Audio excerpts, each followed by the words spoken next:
লাইলির এলাকার থেকে যদি কোনো কুকুর মজনুর এলাকায় আসতো, তাহলে সেই কুকুরের পাও ঘেরাছো মাথায়, তো এটা আমার লাইলির এলাকার কুকুর। কেমন ভালোবাসা দিতেছেন। লাইলি তার মা তাকে জিজ্ঞাসা করেন, মারে তুই তো সেরকম সুন্দর না, মজনু তোকে কেন এত ভালোবাসে?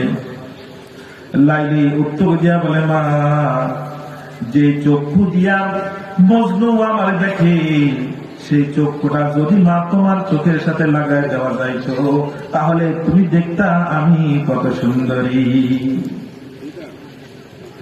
লাইলি বাটি ভর্তি দুধ পাঠাই, খাদেমকে ডাকতে বলে, খাদেম যাও আমার সেই পাশের এলাকায় যান, গিয়ে দেখবা পাগলের বেশে একজন মজনু বসা আছে, এই পেয়ালা ভর্তি তাকে দুধ দিবা।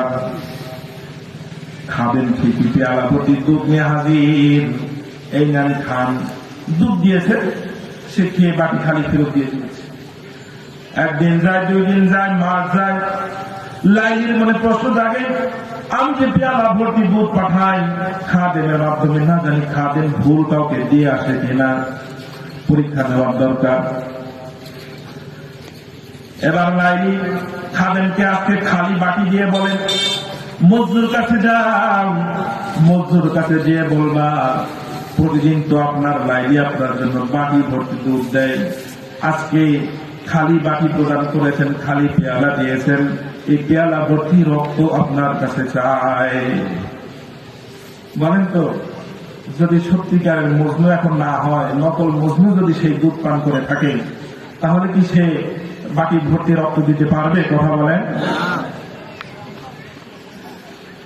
এবার খাদেম লাইলির কথা মতো নকল মজনুর কাছে বলে, মজনু ভাই, আপনার লাইলা আপনার জন্য প্রতিদিন তো পেয়ালা ভর্তি দুধ পাঠাইতেন, আজকে দুধ দেন নাই, খালি পেয়ালা পাঠিয়েছেন, আপনার শরীরের রক্ত চাই। সাথে সাথে সে চিৎকার দিয়ে বলেন, কাম তো আর পাইলাম না, কাম তো আর পাইলাম না, আমি এলাম ভুয়া মজনু, আমি দুধ খাওয়া মজনু।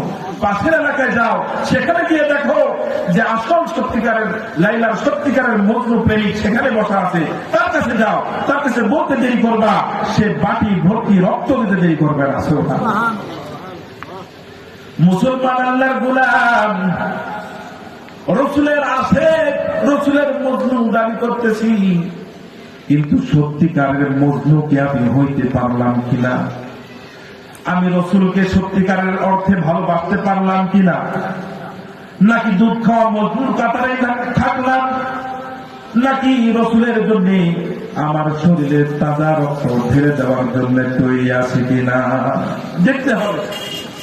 খালি ভয়, খালি কিছু দাম, খালি কিছু দাম, কি হবে, কি হবে, কি হবে আমার পরিবারে, কি হবে আমার সন্তানের, সন্তানের একটা ভবিষ্যৎ আছে না?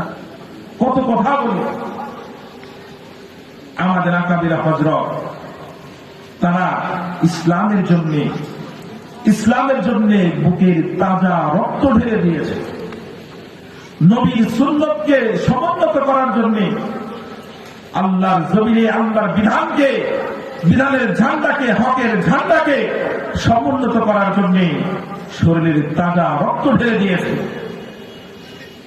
আমাদেরকেও যখন আমাদের সময় সামনে আসবে, যখন সুযোগ আসবে, শরীরের তাজা রক্ত ঢেলে দিয়ে ইসলামের ঝান্ডাকে সমুন্নত করার জন্য কারা কারা তৈরি আছে ইনশাআল্লাহ? হাতটা দেখা। আল্লাহ সবাইকে তুমি কবুল করে নাও। জেলখানার ভয় করেন, বিভিন্ন কিছুর ভয় করে, পুলিশের ভয়, কত কিছুর ভয়। মনে রাখতে হবে, ইমামে আজম আবু হানিফা রাহমাতুল্লাহি আলাইহি, তার রক্তের থেকে আমার রক্তের দাম বেশি না। ইমাম হাম্বল, তার রক্তের থেকে আমার রক্তের দাম বেশি না।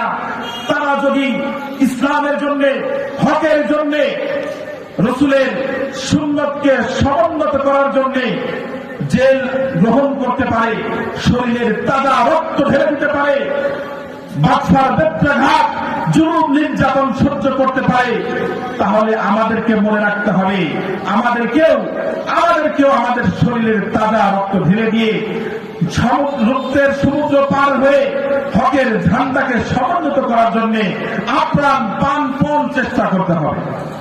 এর বিকল্প কোন সুযোগ নাই। ইসলামকে হককে রসুলের সুন্নতকে সমুন্নত করার জন্য নিজের পক্ষ থেকে সর্বাত্মক চেষ্টা করতে হবে। এর বিকল্প কোন সুরত নাই, এর বিকল্প কোন সুরত নাই। খেলাফে পয়গম্বর का सहरा गुज़ीन कि हरगिज़ न राहत बमंज़िल रसी। যদি কেউ নবীর খেলাফ কেউ চলে, নবীর সুন্নতের বিপরীত যদি কেউ চলে, সে কখনো মঞ্জিলের মাকসাদে পৌঁছতে পারবে? এই জন্য নবীর সুন্নতের দরকার আছে না নাই? আওয়াজ করে বলেন, দরকার আছে না নাই?